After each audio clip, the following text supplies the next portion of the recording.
Hello and welcome to this installment of Princeton Theological Seminary's Future of American Democracy series. My name is Heath Carter, and I'm the Associate Professor of American Christianity here at the seminary, and it's my great pleasure to serve as the moderator of this series.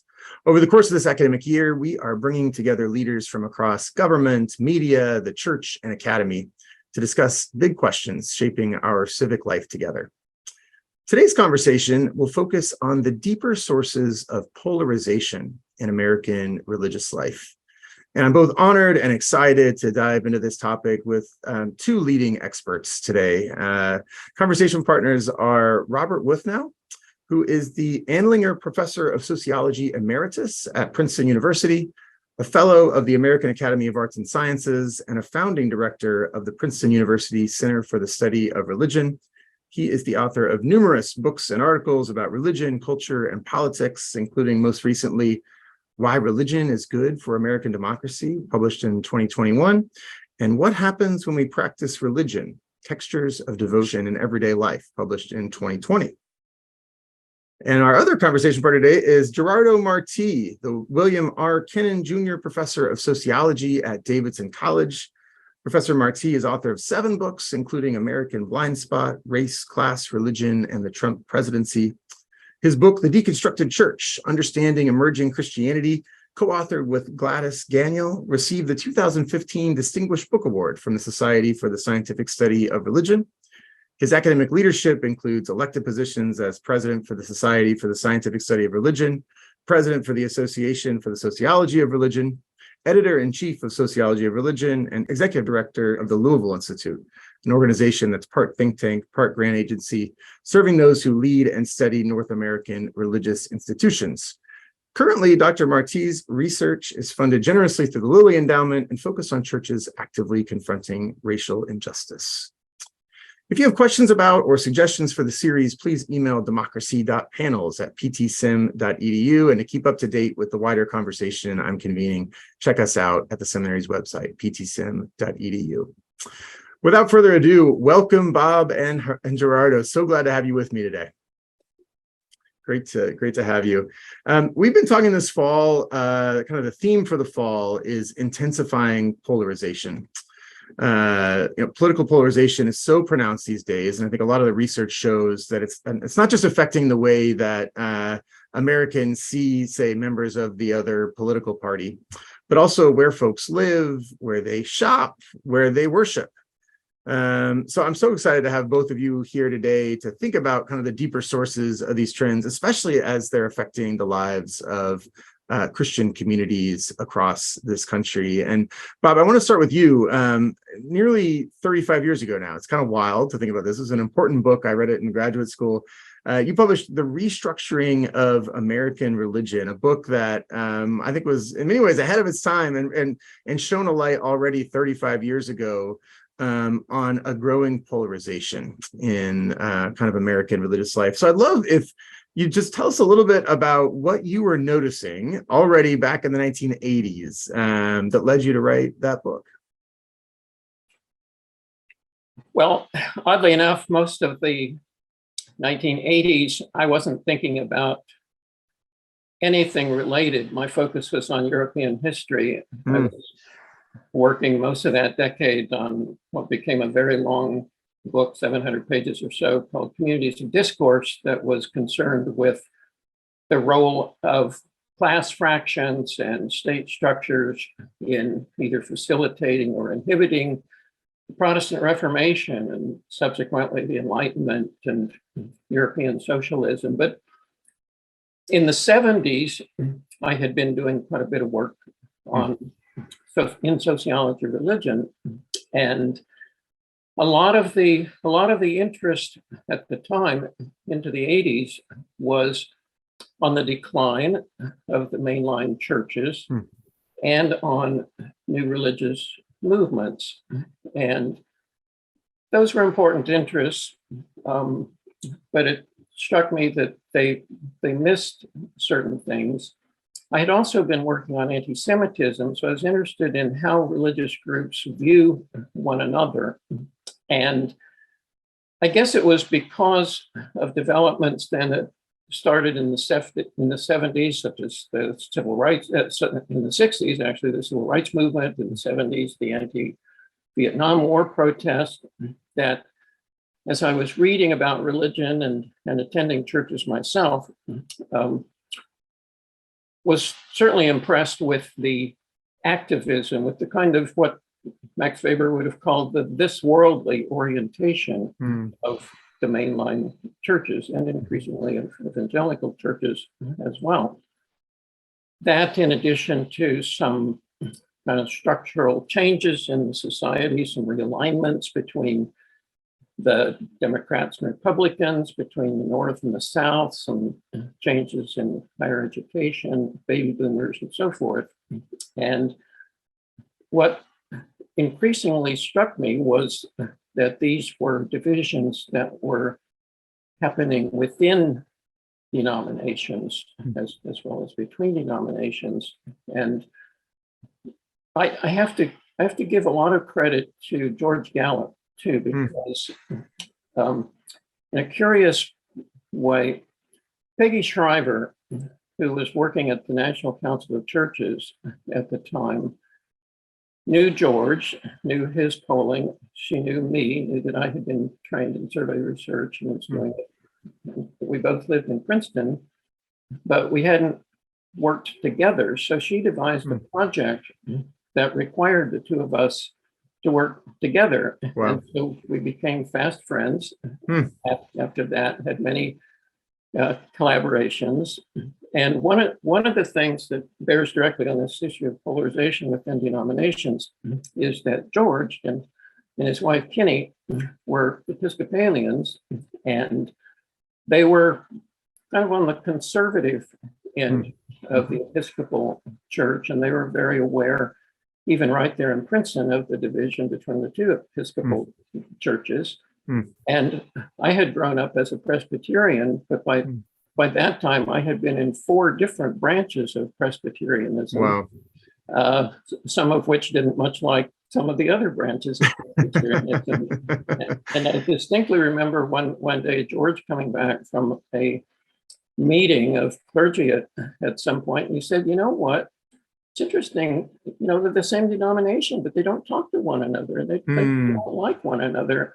And so we devised a survey. And so part of what's in that book is the survey that compares religious conservatives and religious liberals, and also some attitudes, a lot of negative attitudes that each side had toward the others. So that's a long answer to your question. Yeah, that's so interesting. I love the kind of personal side to these experiences and the ways in which your own experiences in these churches and denominations kind of informed it. I mean, one of the big arguments of the book, for those who haven't read it, this is a really a landmark study in the sociology of religion, really deeply influential, the kind of book that people are still reading 35 years later. And I mean, as I read it, one of the big arguments is that denominational identity, that denominations had offered folks an important sense of identity. And if you were Methodist, it really meant something to be Methodist, that you weren't Baptist and you weren't Presbyterian. But the denominational identity at this moment, when you're writing the book, is sort of diminishing in its salience in people's lives.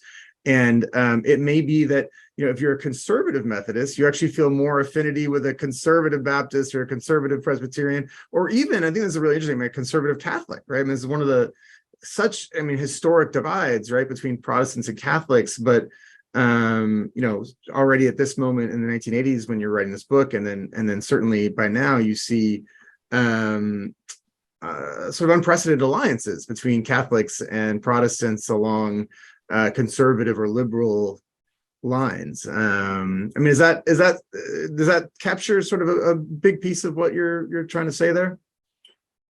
Yes, it does. And one of the inspirations for that focus on the changing identities of denominations certainly was that a lot of data already at that point was showing intermarriage between Protestant denominations and between Protestants and Catholics. But I was also noticing that denominational churches on the sign out front of the church weren't always saying this is a Methodist church or this is a Presbyterian church or whatever. Mhm. I actually had a very bright, very smart undergraduate student, Debbie Sharp. I still keep in touch with her from Dallas, and she said, wouldn't it be interesting to map all the churches in Dallas? Wow, how could you possibly do that? But she did that. Wow. On paper. And one of the things that we noticed as we worked through all the churches and the church names and so forth is that the further you went out into the suburbs and the exurbs, the less likely it was for churches to be denominationally affiliated or denominationally identified. And so that was just kind of a way to think about it, at least. And it's easy to misunderstand that argument, because if you look around now and you say, well, we still have all these denominations and it's very important to a lot of people. It's certainly very important to clergy. But in terms of a lot of laity, even though they might say, yeah, I'm a Methodist or I'm a Presbyterian, do they really understand the history? Do they understand the differences? And do those differences matter? And in a lot of cases, no, they don't understand it. Yeah. So interesting. I mean, one of the things that I take it, I mean, there's lots of different sorts of drivers of this shift that you're noticing. I mean, one of which, you talk extensively in the book about kind of the rise or the rising importance of what you call special purpose groups, which are these groups that are not ecclesial necessarily or denominational groups, but that often draw on folks who might also belong to a denomination, but that are committed to some social or political cause often, and that develop on both the right and the left in this period.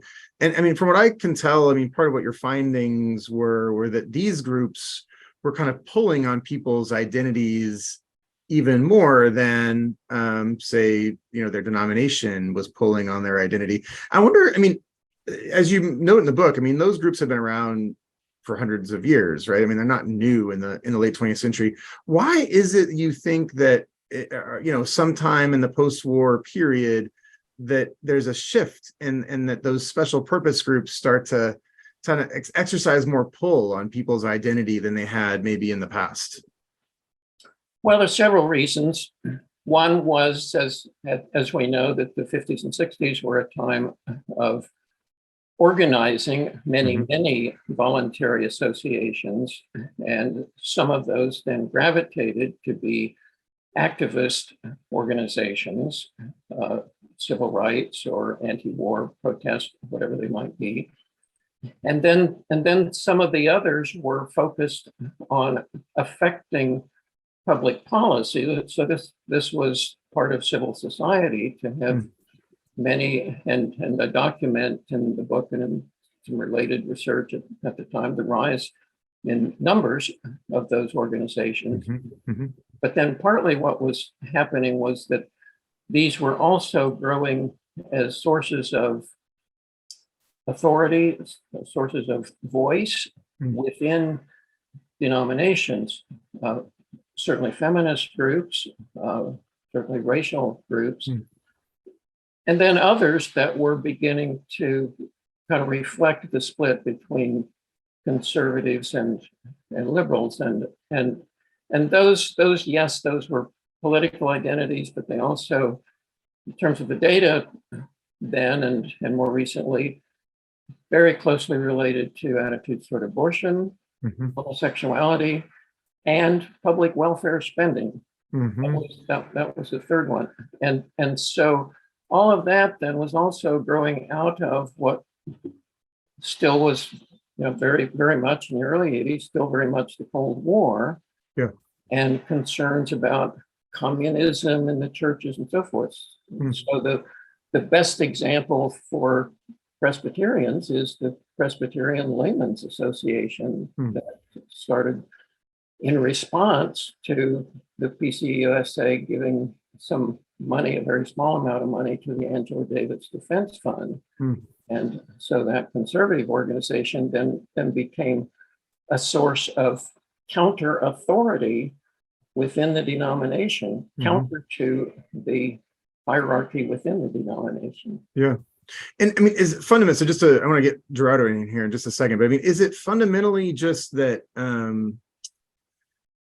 because there's always been controversial issues in American life, right? That's not new. I mean, and is it just that the sort of depth and breadth of unrest and turmoil in the 60s is such that it reorients people away from, I mean, I'm just trying to figure out sort of why is it? I mean, and there are still some congregations today where you have, a Presbyterian church. I just spoke at one last month that's really got a pretty wide array of folks there coming together, probably religious conservatives and religious liberals still finding ways to coexist in a single congregation. It's just interesting to me that this is kind of a historic shift. I mean, denominational identity has really been important for 150 plus years at some point by this point, and there's just a way in which it really loses its gravity in this particular moment. I mean, is it just the 60s is just overwhelms people with political and social unrest and I don't know. I mean, is that? Well, that was some of it. Yeah. The 60s certainly mobilized people, energized people, also gave a sense that things were changing for the better or for the worse, or could change for the better or for the worse. Yeah. So that was part of it. And at the same time, especially given the extreme polarization we see now, it's also important to look back at the early 80s and think about Ronald Reagan as president. Yeah, Republicans and Democrats differed, sometimes vehemently, but still it was quiet compared to what it is now. The other thing that was going on in the churches was that the issues, which had always been, there's always been, as you say, theological controversies, differences in opinion about where the organ should be placed in front of the church or the back of the church, when the choir, all of those.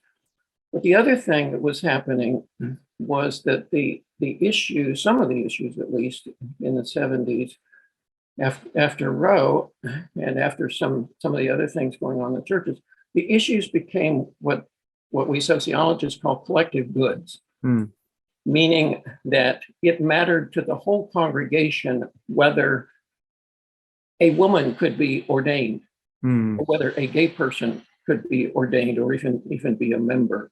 And so those are the kind of issues that people had private opinions about, and they could say, fine, I don't care much one way or the other. But then when it becomes a collective good and the church or even the denomination has to make decisions, then it becomes more conflicted. Fascinating. Yeah. I want to pull Gerardo, I want to pull you in here because I think, Bob, what your book does so well is shows, kind of the ways in which developments in the post-World War II era, as the title aptly puts it, result in a kind of restructuring and different kinds of realignments.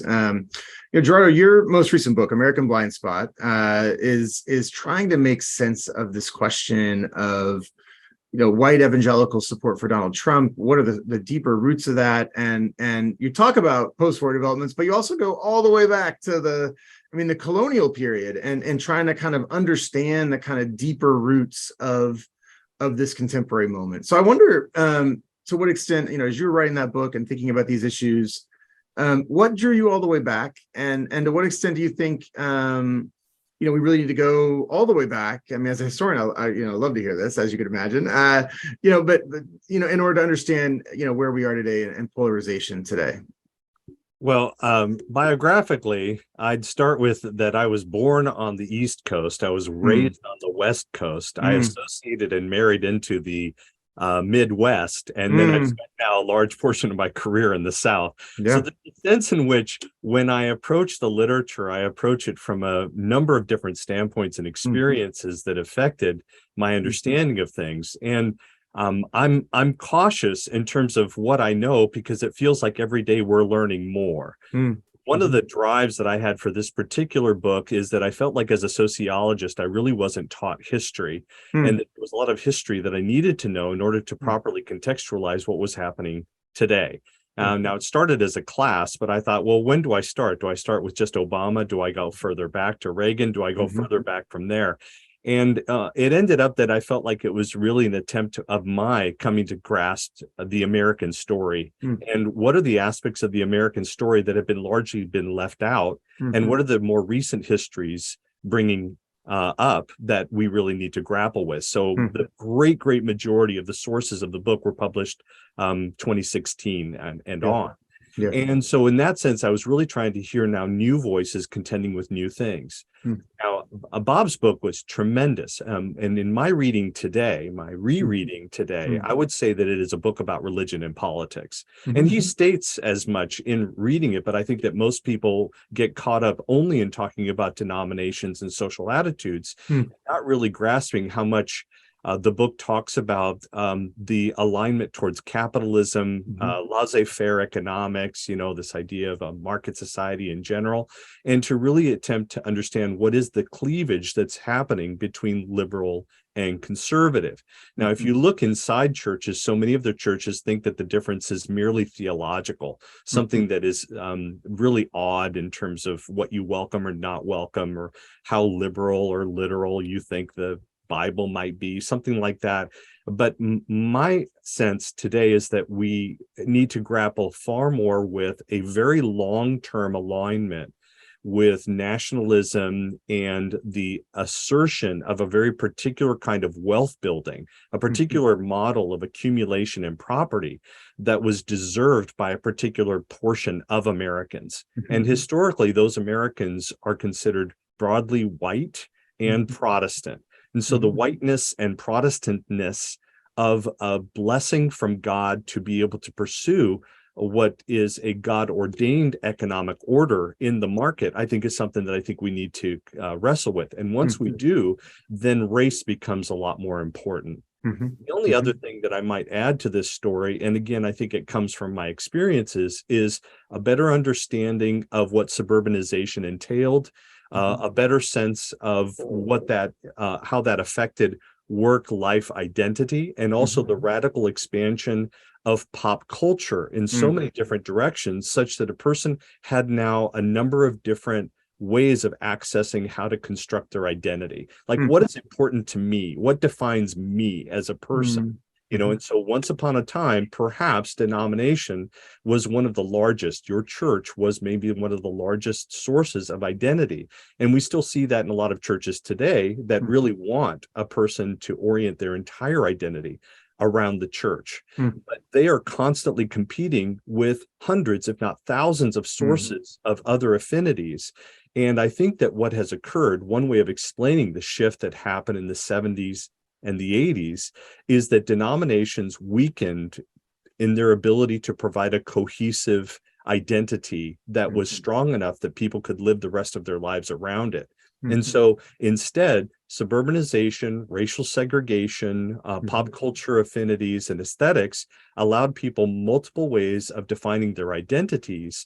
And those identities started to splinter everything. Now, because denominations could no longer become the strongest source, I think that conservatives were busy finding another way to root people's identity. And the institutional infrastructure of politics at the local, state, and federal level is actually quite enormous. So once we see a greater alignment, particularly on the part of the Republican Party and conservative religion, then we start to see that they can actually take advantage of this, of the power of that infrastructure in order to build a more sustainable long-term source of identity, and one that actually gives you a win, one that gives you a feeling like you're in a battle, and sometimes you make out good and sometimes you don't, but it gives you a lot of cross connections with other people.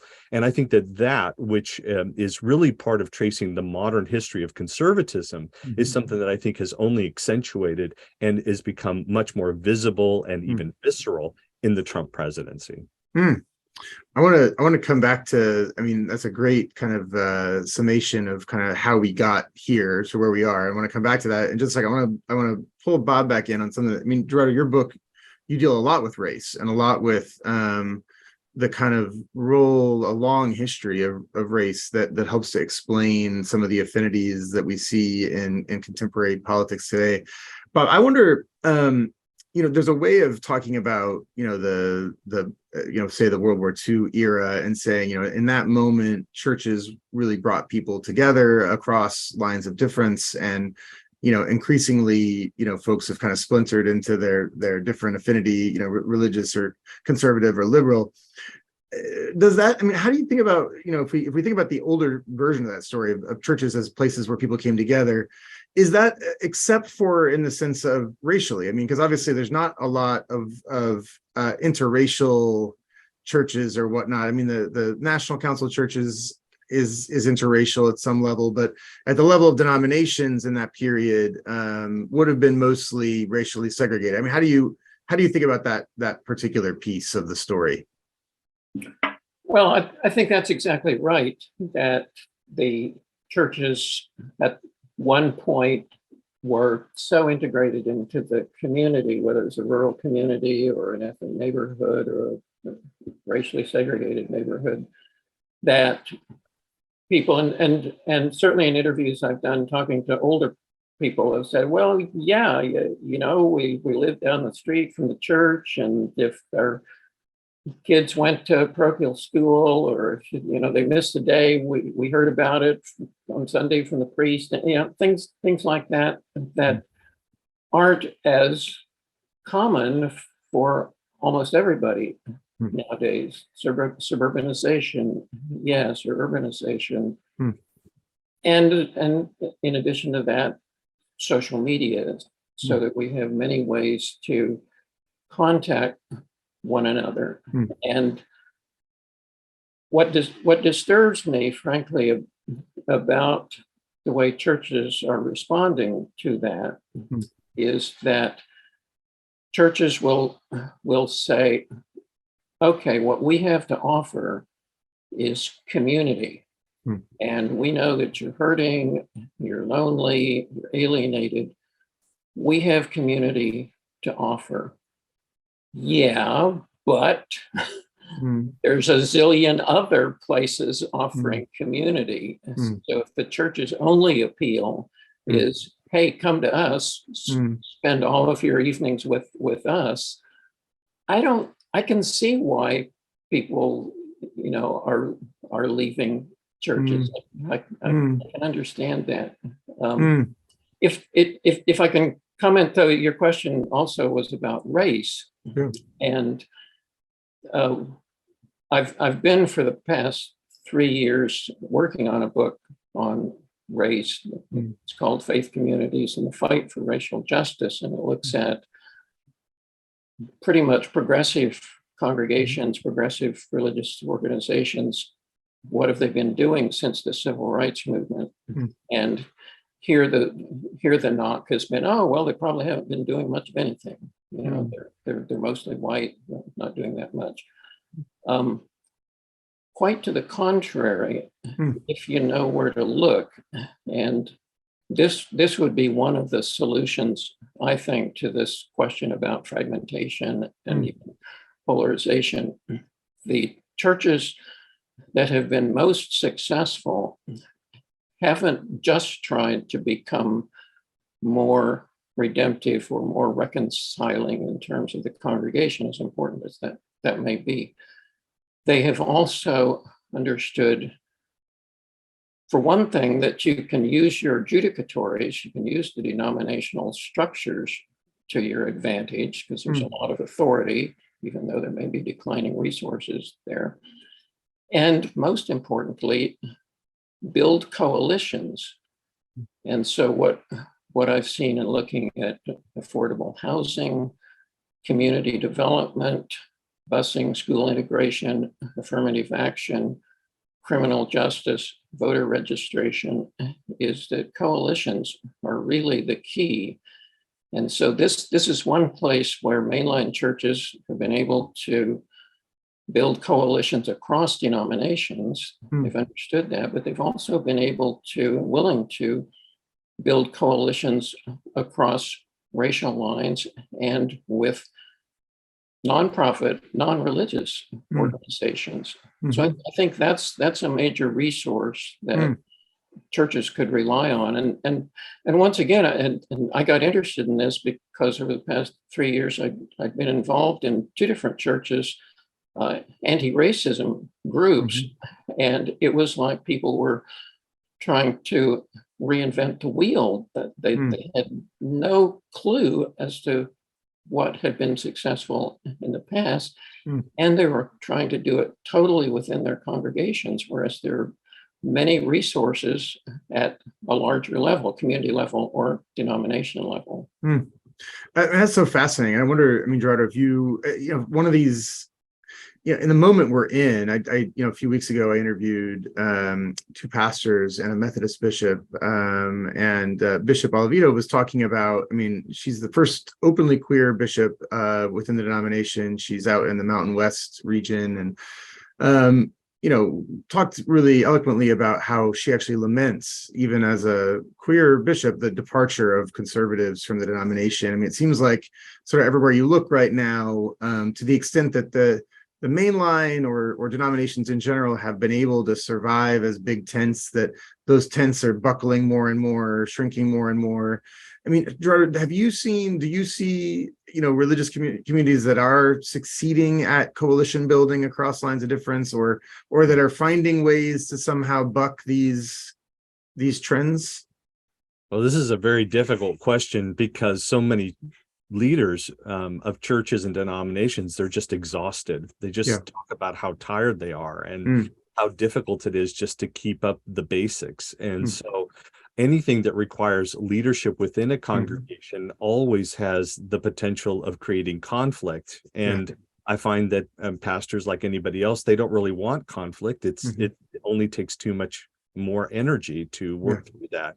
So in addition to ask them to work outside of their congregation to try to work within denominational bodies or across different things, the possibilities are always there. But I'm hearing more about the breaking of those due to time, and also sometimes due to issues like being welcoming and affirming, and the other churches or other people in the network do not affirm that, or very radically different stances on what do you do in relation to racial justice. Do you have a Black Lives Matter flag or not? Is that alleviating prejudice, or does it only reinforce it in some way? So those kinds of things are very difficult. Of course, there are some who are working very hard at it and have been doing so in a cooperative manner within their congregations.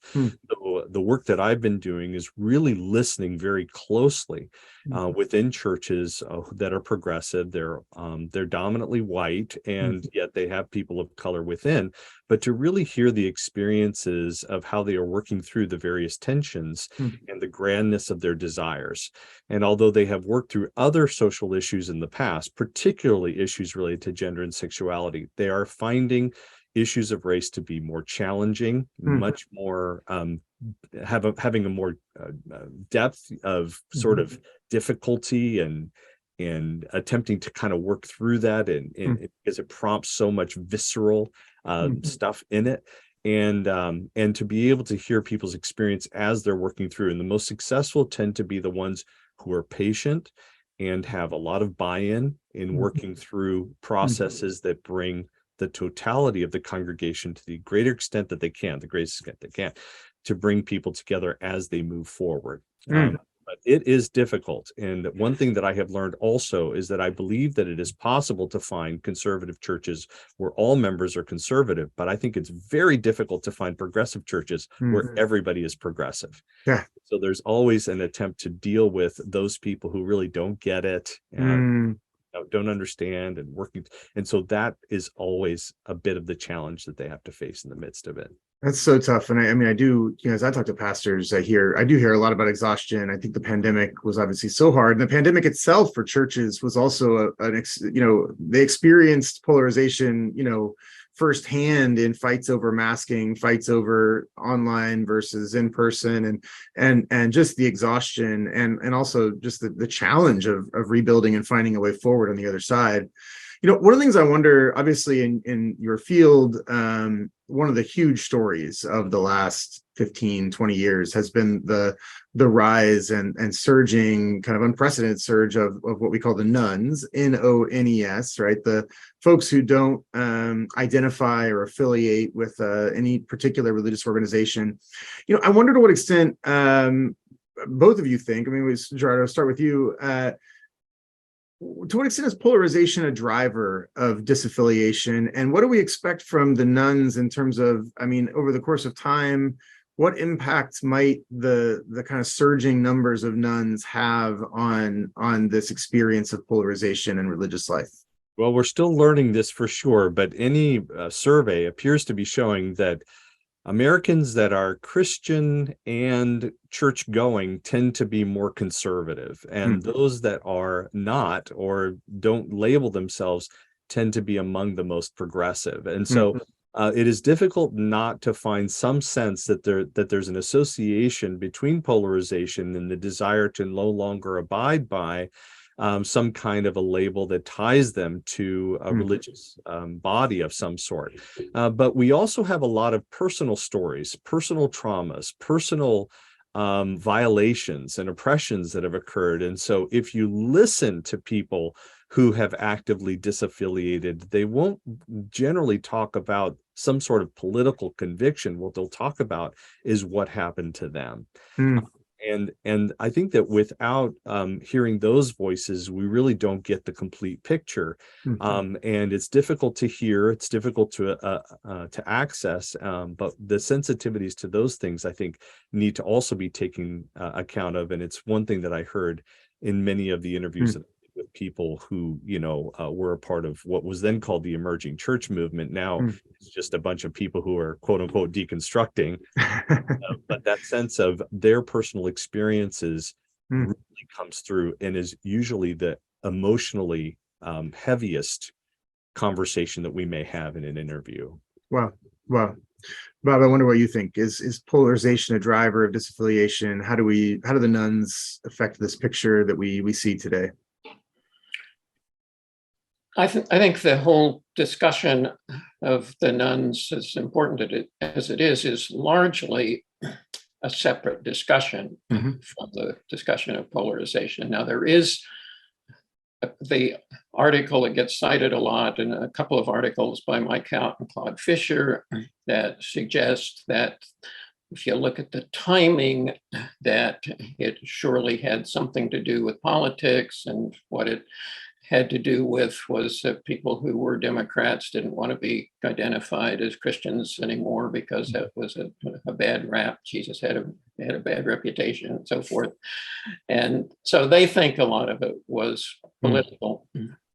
My view is that, yes, that may be true, but yes, it does have a lot to do with personal trauma and issues and so forth. And that it's very important from the standpoint of the churches not to blame the victims, not to blame the nuns and say, oh, well, they're just unaffiliated and they don't care about affiliating.